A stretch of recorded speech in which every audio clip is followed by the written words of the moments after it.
part of this close-knit community. The theme for the day is Berets and Blazers, and as you will see, the uniform has undergone many changes throughout the years.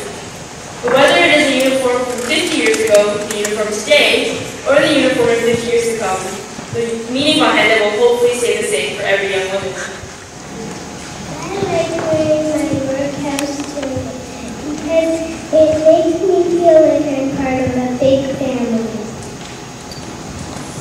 I like my uniform because it is really comfortable. I can play, run, climb, and even do cartwheels.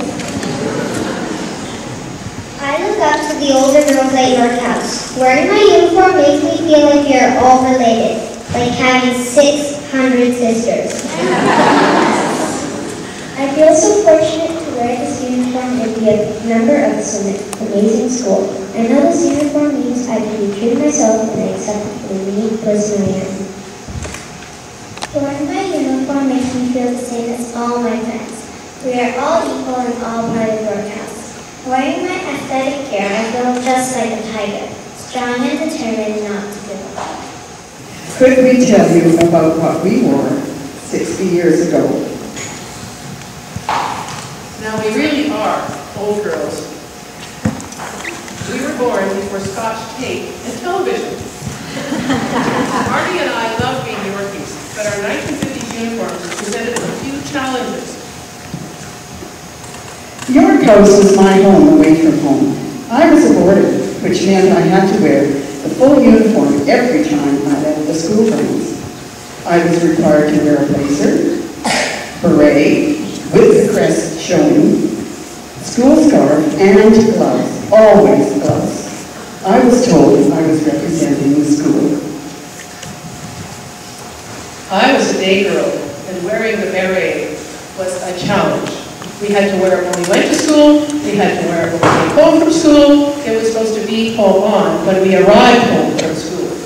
And if I were to leave the school grounds and turn the corner away from the school and pull my beret off, which I often did, I swear there were spies, because the next morning Mrs. Clark would scold me sternly and say, "Barbara, you did not wear your beret on the school day." She could scare you a lot sometimes. She's also very loved as well. In senior school, we wore wool baby skirts. They had to cover our knees. We wore long-sleeve white shirts and green and gold striped ties.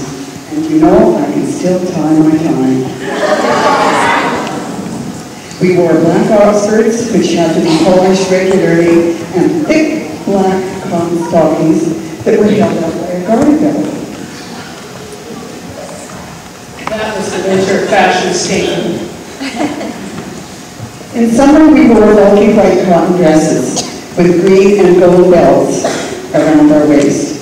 They did not stay white very long. They were not drip dry, our poor mothers. But a big treat, with the summer uniform, we could wear bobby socks and saddle shoes. We thought that was really cool. To get back to the winter wardrobe, we must tell you about bloomers. For the uninitiated, these were heavy navy blue cotton things, elastic at the top and at the legs, which you wore over your panties. Nothing as nice as your mini shorts you wear today. They were supposed to keep you warm and looking respectable, especially when you bent over or did handstands. You did not want to wear them because they were inclined to make you look fat. But wear them you did, because you never knew when there would be a random, out of the blue, bloomer inspection.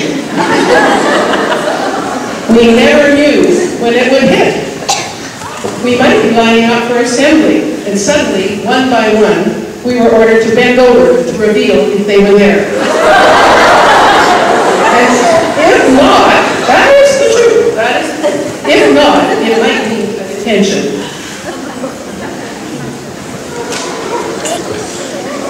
On Sunday evenings, the boarders had to put on dark blue dresses and gather in the common room. Then Mrs. Clark would play the piano for evening hymns. No television available then. Sometimes the boarders would be allowed to go out to concerts. Then we wore long navy trench coats dressed up with a white scarf, always a white scarf. When one boarder lost hers, she grabbed her slip and wore it instead. That's true. When we wore our uniforms, we were proud to be recognized as York House girls. But Margie and I must confess that on the day we graduated, all 17 of us gathered round, made a bonfire, and we burnt all our black lisle stockings. When we see you today, we wish the Yorkies of the 1950s had had television, computers, iPads, and iPhone 5s. And we wish that we had been able to wear uniforms just like yours.